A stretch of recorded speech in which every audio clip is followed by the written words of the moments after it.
Alright, ngayon naman mga boss, alamin natin itong gowns for all occasions sa One Life. Thank you.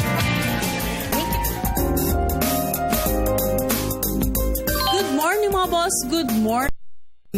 Ngayong umaga, meron tayong dinalaw na isang napakagaling na fashion designer na hihingi tayo ng tulong or tips kung ano bang pwede nating suotin sa mga special occasions at iba't ibang weddings na ating pinupuntahan. Kaya mga boss, ano pang hinihintay no?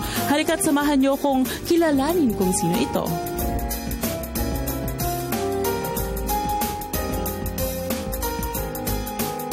Ngayon kasama ko isang napakagaling na designer na si Johan Regalado. Good morning! Good morning! Ayan ako, kanina ko pa sinasabi sa'yo na this is my style. Yung design mo, style ko. Ganito ako magsuot. Ito yung mga gown na makikita mo na suot ko sa mga events. Pero before tayo pumunta dyan sa mga designs mo, siguro kwentuhan mo muna kami. Paano ka po ba nag-start as a designer? As a designer, basically I studied fine arts, okay. But I majored in advertising.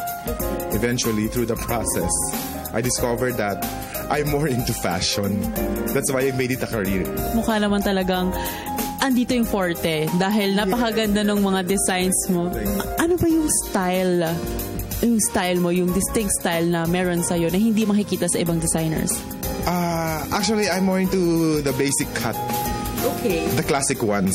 Yeah. Huwag mag-alala dahil for all sizes kanyang mga gowns at talagang iaayon niya ito according to your physical aesthetics.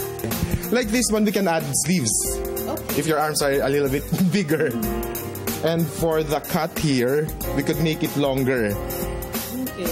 So that we can emphasize, the waist of the client. Sa mga guy, don't worry dahil mayroon din siyang designs na barong at sleeves na magagamit din sa iba't ibang events. Simple lang rin ang kanyang payo sa mga naghahanap ng gowns for different occasions, especially tuwing weddings. Actually, they say that overdressed is better than underdressed. At least you dressed appropriately for that certain occasion. You don't look overdressed in a small venue, and you don't want also to look underdressed in a bigger venue. Mga boss, sana marami kayong natutunan sa amin ngayong umaga ni Johan at sana marami kayong nakuhang fashion tips. Mga boss, basta fashion, I always have something new for you. Ito po ulit si Carla Paderna for One Life.